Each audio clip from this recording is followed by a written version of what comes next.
Mi Dios y Padre eterno, autor de la creación, poderoso. Tu espíritu intervino, el Verbo se encarnó. Cristo, tú salvas. Creo en nuestro Dios el Padre y en su Hijo Cristo el Rey. Creo en el Espíritu Santo, Dios tres en uno es. Creo que resucitaste, que nos levantarás. Creo en el nombre de Jesucristo.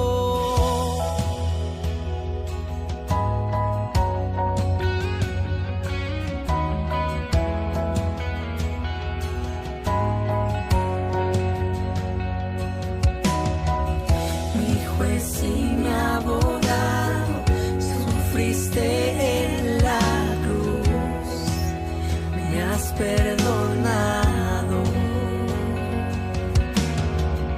bajaste a las tinieblas y en gloria y poder te levantaste. Creo en nuestro Dios el Padre y en su Hijo Cristo el Rey. Creo en el Espíritu Santo, Dios tres en uno es. Creo que resucitaste, que nos levantarás. Creo en el nombre de Jesucristo. Creo en ti, Jesús. Creo que tú vivo estás. Creo que Jesús es el Señor.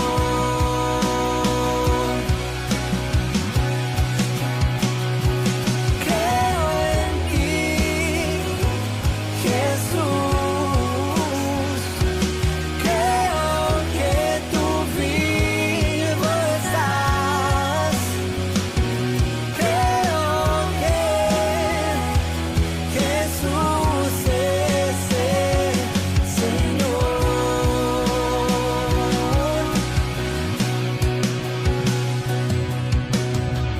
Creo en la vida eterna, creo en la comunión, creo que tu pueblo es uno, creo en tu iglesia, Dios, creo que resucitaremos y en gloria volverás. Creo en el nombre de Jesucristo.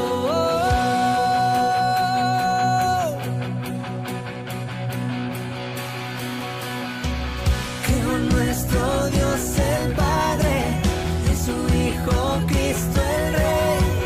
Creo en el Espíritu Santo, Dios tres en uno es. Creo que resucitaste, que nos levantarás. Creo en el nombre de Jesucristo. Creo en nuestro Dios el Padre, en su Hijo Cristo el Rey. Creo en el Espíritu Santo, Dios tres en uno es.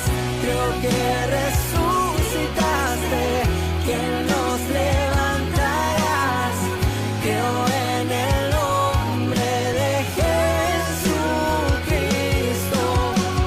Creo en el nombre de Jesucristo.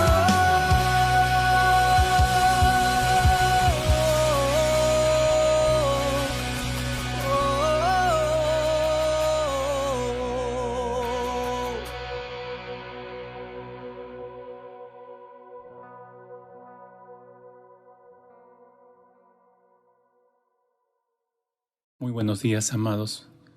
y queridos oyentes desde el otro lado de la plataforma donde nos están escuchando. Regresamos a este gran tema que estamos reflexionando en esta semana, que tiene que ver con la muerte. Y ayer yo explicaba la razón por la cual era importante hablar acerca de la muerte. Hoy quiero que pensemos y reflexionemos en 4 principios sobre la muerte. No sé usted, pero me refiero a si le produce la misma sensación.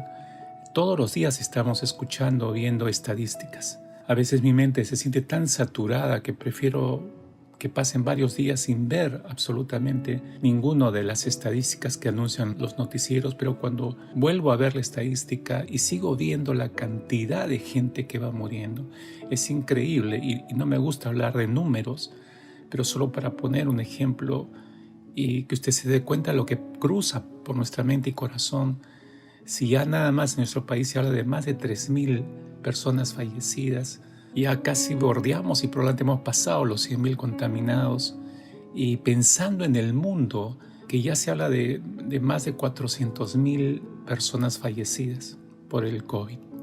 Cada vez que leo la noticia de otras personas fallecidas, trato de pensar en las personas afectadas por esta tragedia, es decir, me refiero a sus familias, independientemente de si la víctima conocía y había entregado su vida a Jesucristo como Dios y Salvador personal.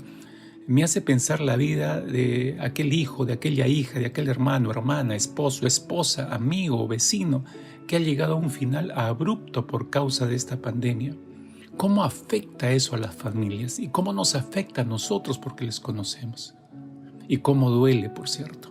Si ya de por sí esta sociedad corrompida por un sinfín de males ya nos ha causado tantos dolores diarios, con gente asesinada, mujeres maltratadas, niños violados y desaparecidos, corrupción a los más altos niveles, etcétera, etcétera, etcétera. Y nos preguntábamos, me refiero antes de la pandemia, nos preguntábamos cuántas otras familias se ven afectadas diariamente por una causa distinta de muerte y cuántas otras ciudades existen en el mundo con este mismo problema que enfrentamos nosotros. Y en esas reflexiones y en esas meditaciones y en ese desgaste emocional de ver cada día avanzar en la maldad sobre el mundo, de pronto apareció esta pandemia trayendo tras de sí más muertes, más dolor, más tristeza, más desolación. Y hoy la muerte es una constante, mis amados oyentes. Y la muerte está en todas partes. Es imposible cerrar los ojos y no querer ver esta realidad. Creer en Jesús, escúchame bien por favor, creer en Jesucristo no te exime de la muerte. Ser un hijo de Dios no te exime de experimentar la muerte.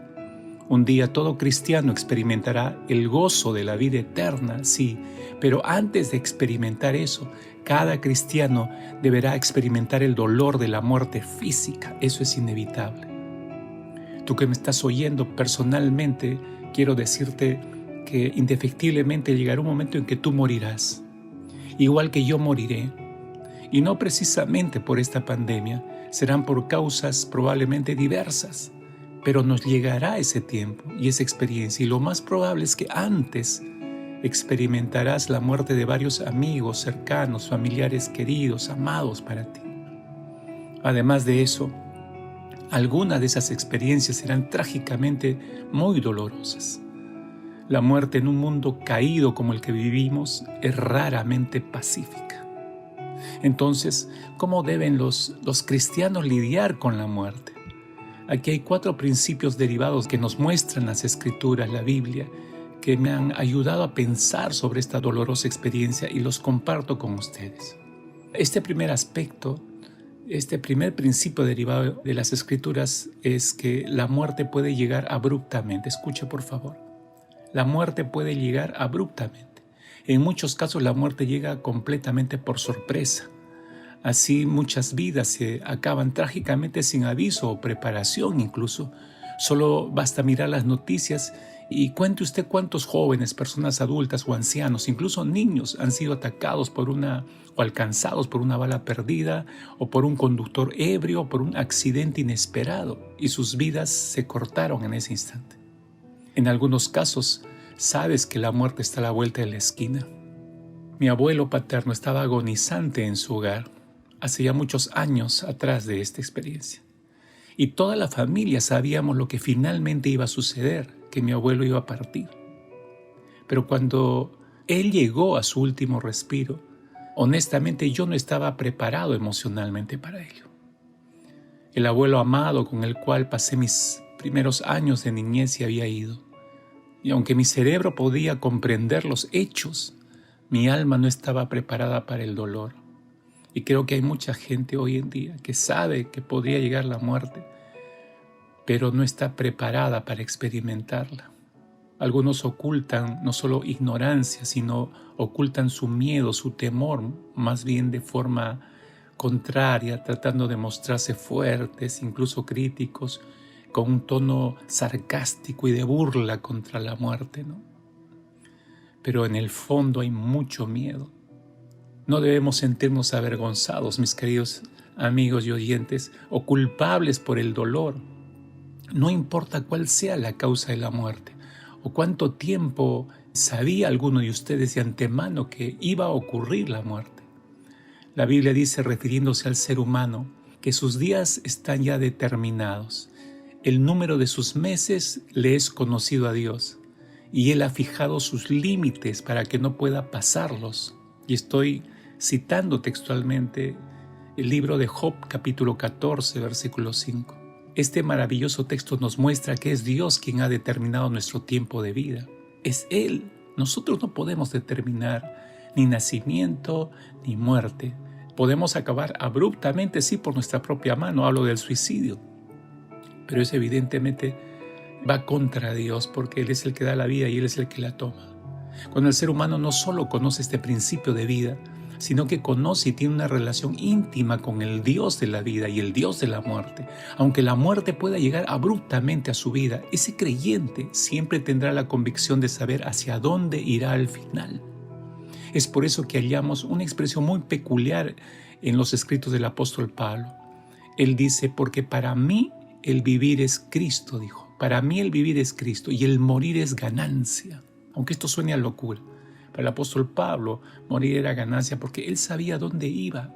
La muerte no lo asustaba. Entonces, por favor, no lo olvide. La muerte puede llegar abruptamente. Sí, la muerte no era el plan original de Dios en segundo lugar. Este segundo principio que debemos recordar en este día. La muerte no era el plan original de Dios. La muerte no era parte de la idea original de Dios para la existencia humana. La razón por la que la muerte parece tan mala y antinatural es porque es mala y antinatural. Esa es su esencia. La vida solo estaba destinada a dar paso a la vida completa hacia la eternidad. Cuando nos creó Dios, solamente había vida y vida eterna. No está bien que la gente muera. No está bien que el cáncer y la vejez cobre miles de vidas cada día. No está bien que las madres tengan abortos involuntarios y que los bebés nazcan muertos. Nos hemos acostumbrado prácticamente a la muerte en medio de la humanidad, pero nunca fue la intención de Dios en sus planes originales tener a la muerte.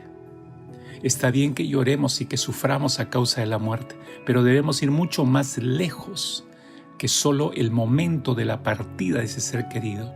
Debemos clamar por la restauración completa de lo que la vida fue diseñada para hacer en el principio y lo será en la eternidad. Es decir, tal como dice el apóstol Pablo, él expresa en una de sus cartas y dice que somos adoptados hijos de Dios por medio de Jesucristo, según el puro afecto de su voluntad, para la alabanza de la gloria de su gracia. Efesios capítulo 1, versículos 5 y 6. El apóstol Pablo está diciendo que hemos sido creados con un propósito. No estamos aquí por casualidad, no estamos aquí por azar. No se nos dio la vida simplemente para dormir, comer y trabajar. Dormir, comer y trabajar. No.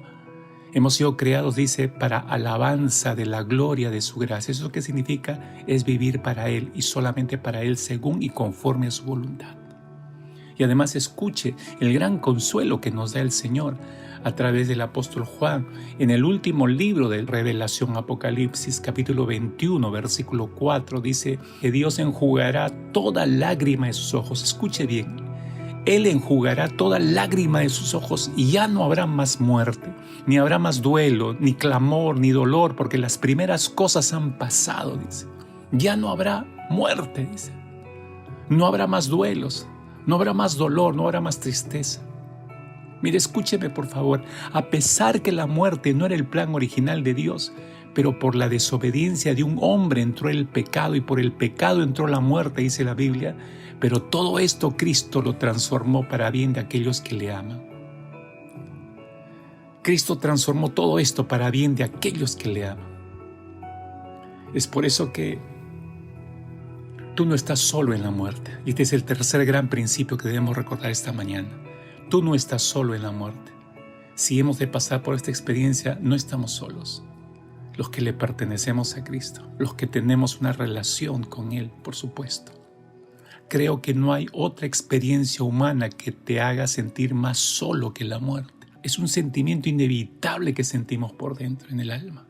Es difícil explicar la vivencia y es difícil tratar de consolar a quien la está experimentando, porque no hay palabras suficientes para llenar esa sensación de vacío que la persona ha dejado cuando ha partido.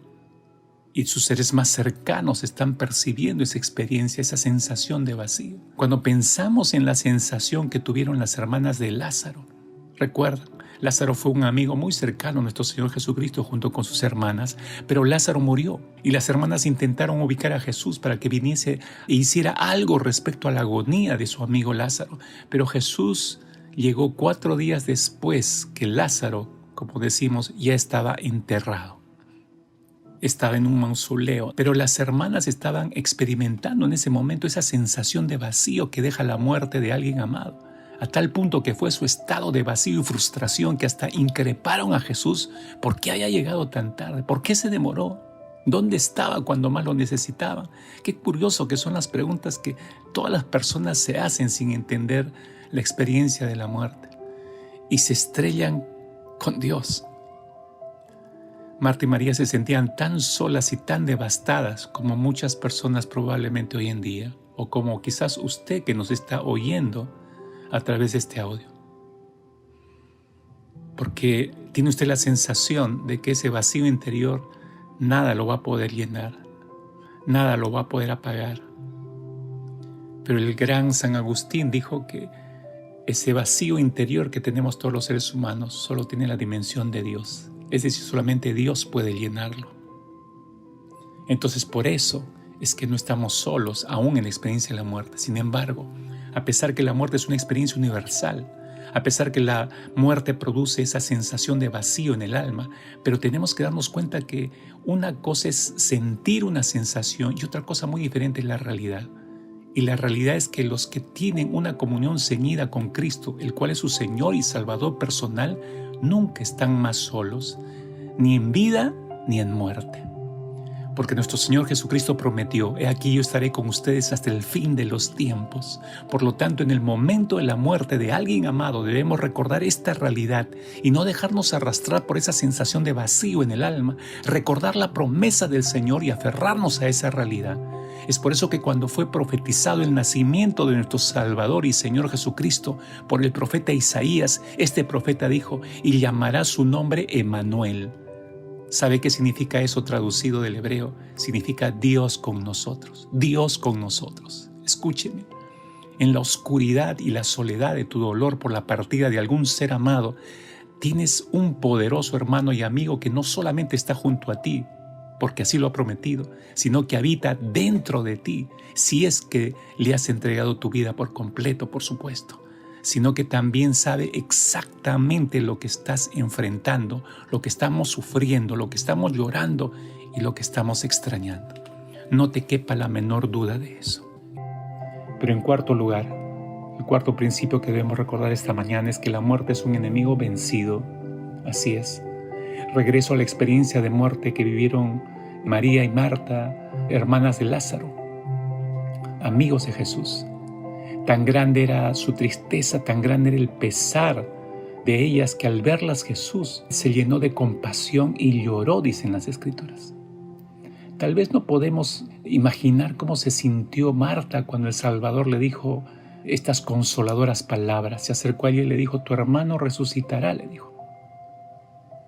La respuesta de Marta ante las palabras de Cristo nos reflejan cierto entendimiento del plan de salvación a futuro, y le respondió al Señor Jesucristo: yo sé que resucitará en la resurrección, en el día postrero.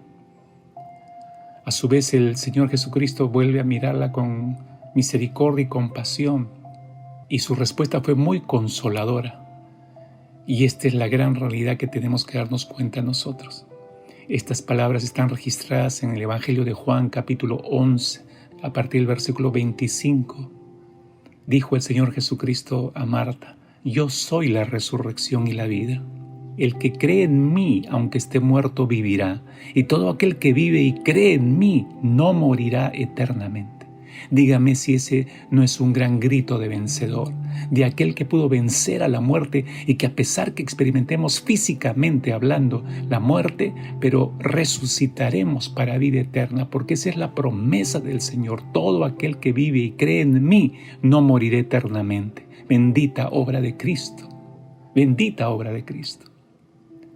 Entonces Marta, cuando escuchó decir esto a Jesús, le respondió y le dijo: yo he creído que tú eres el Cristo, el Hijo de Dios, que has venido al mundo. La fe de Marta se vio pronto recompensada cuando ella y su hermana María fueron consoladas por el poder de Dios manifestado al levantar a su hermano Lázaro de entre los muertos. Yo espero que su fe sea recompensada ampliamente también. Ayer martes 19, nuestros corazones humanos se entristecieron mucho por algunos minutos al leer la noticia. Esta noticia decía así: falleció el famoso apologista cristiano Ravi Zacharias a los 74 años de edad. Este hombre cristiano nació en la India, en medio de esta cultura politeísta. Pero a los 17 años tuvo un encuentro muy personal con Cristo Jesús y le entregó su vida. Desde allí Dios lo empezó a usar poderosamente de manera internacional. Ravi Zacharias fundó su ministerio internacional de apologética en el año de 1984. Ravi Zacharias ha sido ampliamente buscado durante décadas, invitado por todos los lugares del mundo por sus elocuentes respuestas a las preguntas más importantes de la vida. Aquellas preguntas trascendentales que no podemos respondernos nosotros. Personalmente lo empecé a escuchar cuando yo era un joven perdido y alejado de Dios. Pero Dios lo usó para ayudarme a entender que separado de Cristo nada podía hacer.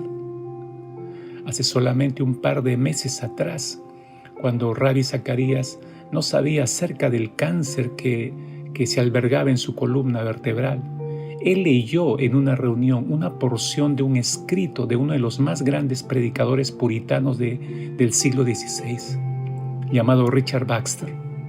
Ravi Zacharias lo leyó sin saber que 2 meses más adelante él estaría con Cristo. Pero el escrito de Richard Baxter refleja lo que la vida significaba para Ravi Zacharias y lo que la muerte significaba para él. Ravi Zacharias tenía la perspectiva correcta de ambas cosas, de vida y muerte. Para Ravi Zacharias la muerte no era un enemigo al que había que temerle, no. Permítanme leerles lo que escribió Richard Baxter en el siglo XVI y lo que Ravi Zacharias se apropió identificando su vida con cada línea. Lo leo en la esperanza que usted también sea alcanzado por estas realidades espirituales y deje de temerle a la muerte. Richard Baxter escribió: Señor, no pertenece a mí el cuidado, ya sea que muera o viva. Amarte y servirte es mi parte. Y esta gracia debe dar tu gracia. Si la vida es larga, me alegraré, para que pueda obedecer durante mucho tiempo. Si corto, pero ¿por qué debería estar triste? ¿Para dar la bienvenida a un día interminable? Cristo me lleva a través de habitaciones oscuras, de lo que pasó antes. El que viene al reino de Dios debe entrar por esta puerta. Ven, Señor, cuando la gracia me ha hecho conocer tu cara bendita para ver, porque si tu trabajo en la tierra es dulce, ¿cuál será tu gloria? Entonces terminaré con mis tristes quejas y días pecaminosos, y me uniré con los santos triunfantes que cantan la alabanza de mi Salvador. Mi conocimiento de que la vida es pequeña, el ojo de la fe es tenue, pero es suficiente que Cristo lo sepa todo y yo estaré con él.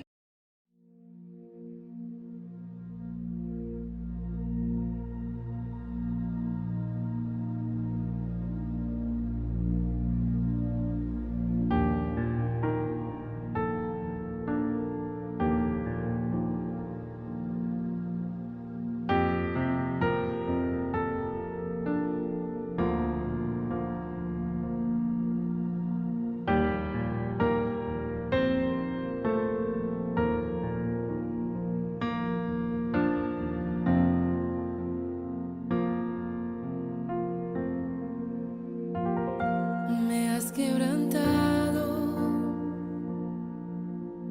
una y otra vez, me siento olvidado,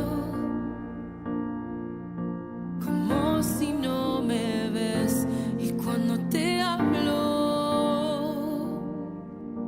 lo único que puedo hacer es esperar.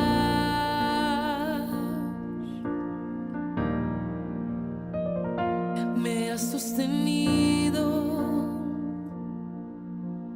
una y otra vez, creer que conmigo sigues siendo fiel, es por tu palabra que no me rendiré, yo confiaré.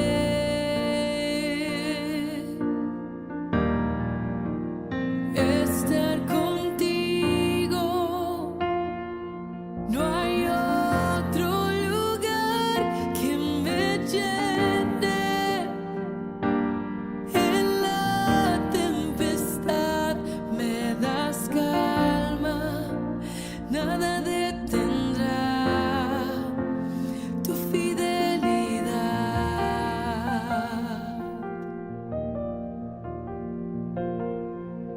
Mi alma restauras una y otra vez, tu amor me rodea, sigue siendo fiel, y cuando te hablo, escuchas mi clamor, en ti puedo confiar.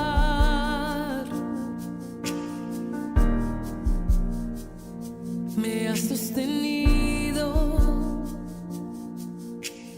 una y otra vez, creer que conmigo sigues siendo fiel, es por tu palabra que no me rendiré, yo confiaré.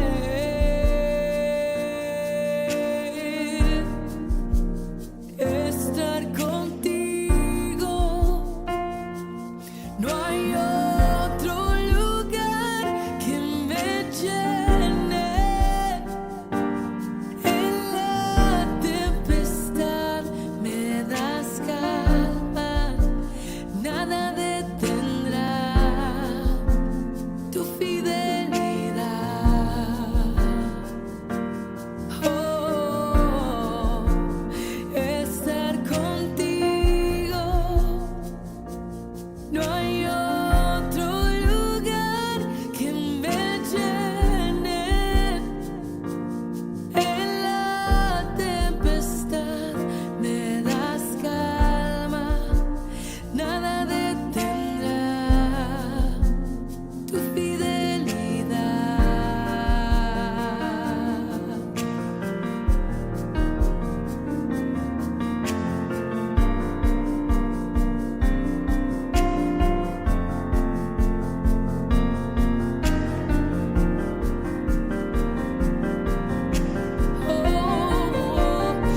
Estar contigo, no hay otro lugar que me llene. En la tempestad me das calma.